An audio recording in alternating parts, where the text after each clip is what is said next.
Good afternoon, everybody. How you doing? It's wee Paddy from across the chuck, and you're very welcome back to the channel. And this is a very special video. This is not going to be rushed, so if you haven't got the time to sit and watch this for however long it goes on for, sit back later on and watch it. There's no rush to watch it, but it's worth watching because it's another extremely high-end knife. Now, it doesn't belong to me, but it has a relation to my Grail knife, which I'll tell you about now. But this is a sort of this sort of restores your faith. Not restores my faith, but it's really nice to be able to show that there's people out there who have trust, who'll trust other people with their stuff with no, I don't know, this fella has just blown my mind away. He has sent me two knives that are somewhere in and around $1,500 each, so about 3 grand's worth of knives at least, to check out, just to have a look at. I know him because he's in one of my Facebook groups, but that's still an awful lot of trust. That's all I know him through. And hopefully now the friendship's going to grow because he's going to be sending me more of his collection. And most of his collection is very high-end knives, all north of £1,000.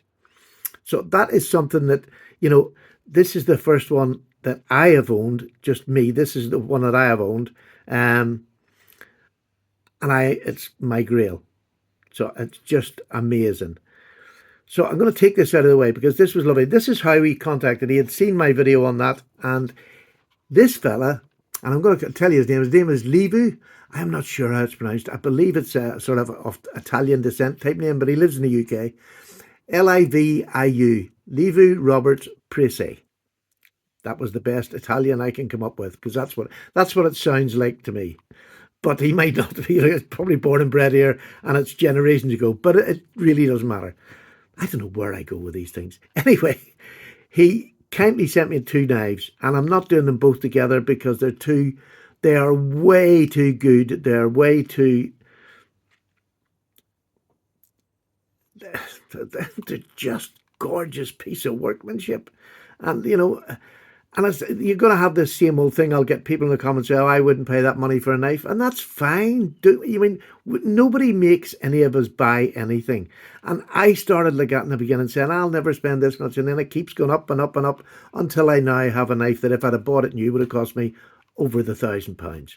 So that's the way it goes. It's taken 7 years to get here, mind you. It's not something that's done overnight for me and my pay grade, but this man collects high-end knives, and I appreciate the fact that not only is he collecting them, he's sharing it with us, and that's a privilege that not many get, and I am so grateful to him, and I thank him so much for this. So it's in a lovely case. I'm not sure whether this is a maker's case or not. I have a funny feeling it is, but it's a beautiful case. And inside here is a gunstock.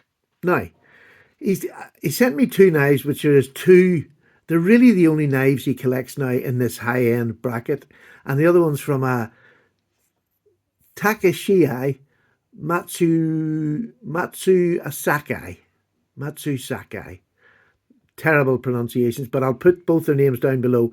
And like me, just go on to Google and search their names, and you will see some of the most stunning knives that you're ever going to see. Look at this. Look at that stag. Is that not just beautiful? And that beautiful double bomb sheen, single thread, stainless steel, polished. It is absolutely gorgeous. And it's a gunstock pattern. You can see that where it comes along. It's more loose than a lot of gunstock patterns, but it's still a gunstock pattern. And what Livu does is he orders, when he's ordering one of one maker, he orders the other maker, and they both do him gunstocks, but they're going to be different because they're different makers.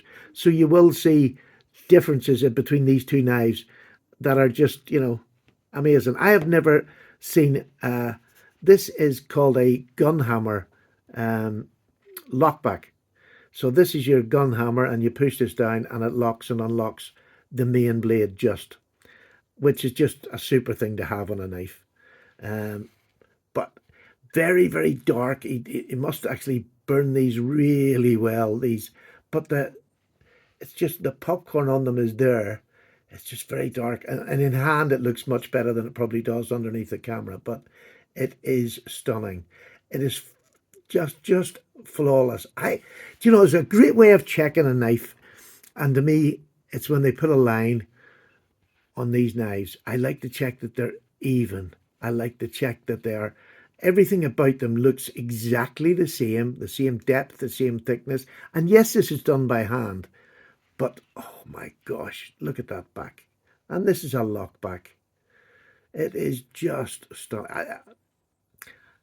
The more and more I'm getting into enjoying knives, the more and more I'm looking for, especially in more expensive knives, I'm looking for fit and finish that I really would have to just get down with a microscope and find something wrong. Because when you're spending that much money, and for after all, this is a pocket knife. But when you're paying that sort of money as a collector, you do want the best you can get for the money. And the basics have to be done beautifully. This is just polished to perfection. It really is. I love the way with the pen blade he has brought it over the top. Not the only person, I'm not the only expensive knife that does that, but to me it just finishes off the gun stock, and it's got the pen blade at the front here, which is a slip joint. And then you have this main blade, which is just, come on, just have a look at that. I want to show you. This swedge starts at the very back and comes all the way down. I think it just, and this is hand satin and this is polished. You can see that, kind of, yeah, you can see my camera in the background there.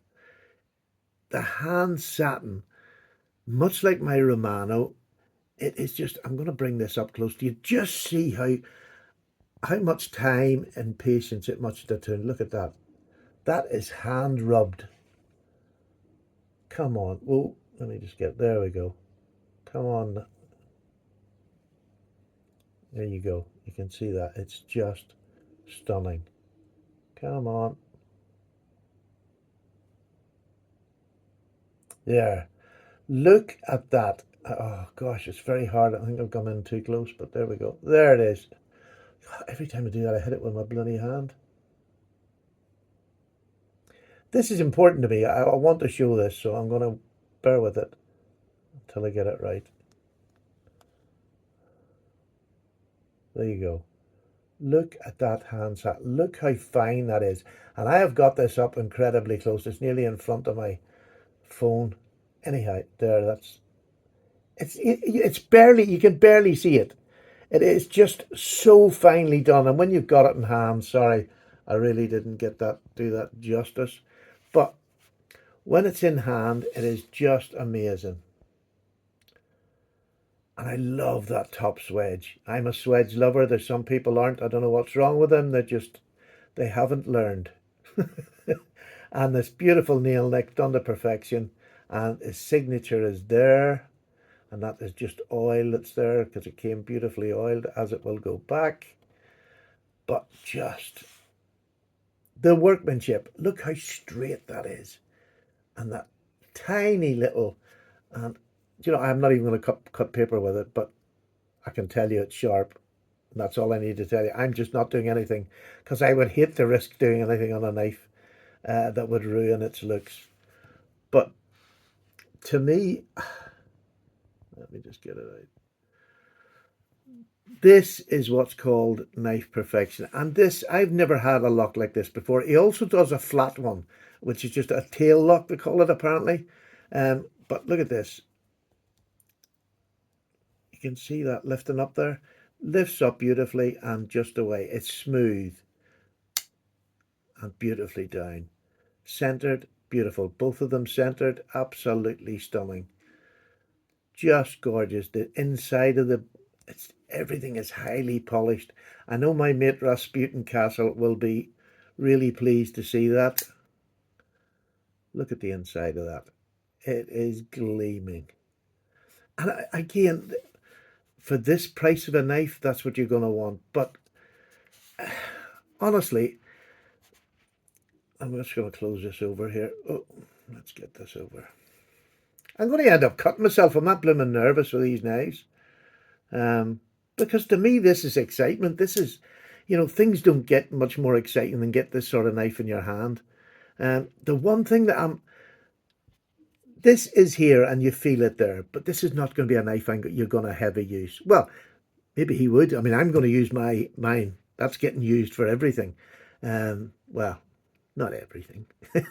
But I mean, you're only going to have a light grip on this, so you're never going to have anything. This is never going to cause you a problem. This is just going to cut a wee tag or something. But I just think the bone, how everything is mated up.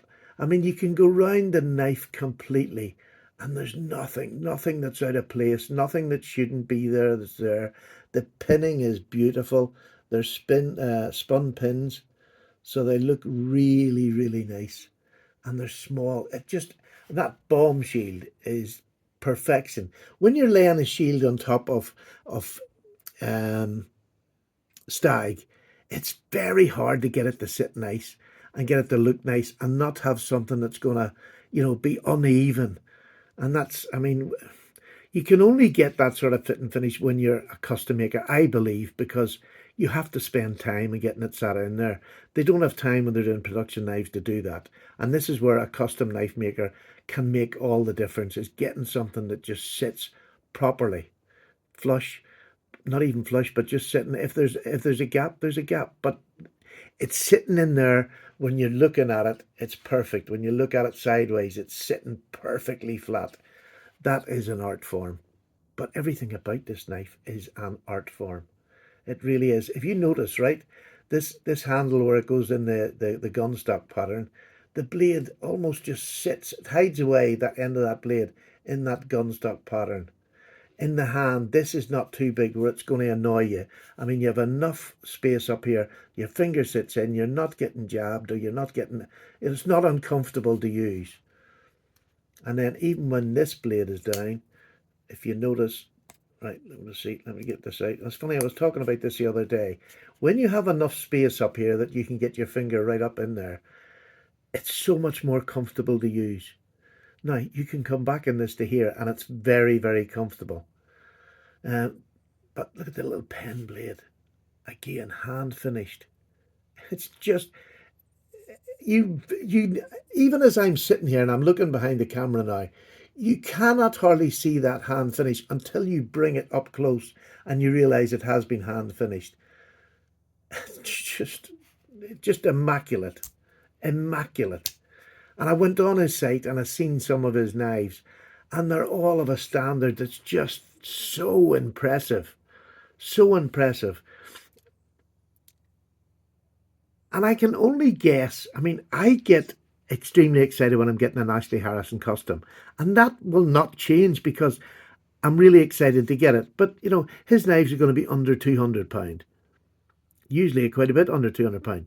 But that's because he has the ability to do it, and he has a factory there. Him and his father own the business, so he has the ability to do that, and he loves sharing his work, and he loves practicing his trade. This is just, it's just beautiful. Will it do anything different than an Ashley Harrison? No. Is some of the quality of Ashley's work is outstanding, outstanding. It's amazing, and it's sad that it's not sad. I don't like to say at the end of it, but it is, it is off a standard that is really high. But when you get to this sort of level, the blade steel, everything, it sort of steps up again, and there is a difference. If you were to put a value difference in that, it's impossible. The value difference is what anybody's prepared to pay for them. This man and his contemporary that I'm going to talk about, they don't have the problem selling their knives. They're not having to push them. People buy them because they've had them in hand through somebody else, or you can just afford to buy anything and have it.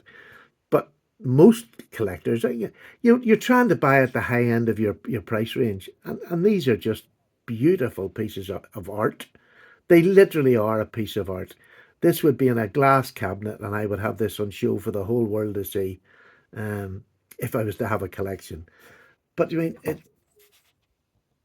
there's two of them together, two completely different makers, but of a standard that is very, very similar. Um, Probably the Japanese ones are they any better? I don't know if they're any better. I can't find any fault in my own one. I can't find fault in these. I just think the joy of owning something that can bring you so much pleasure. And as a Warncliffe, that is just stunning. It really is just high-end stunning.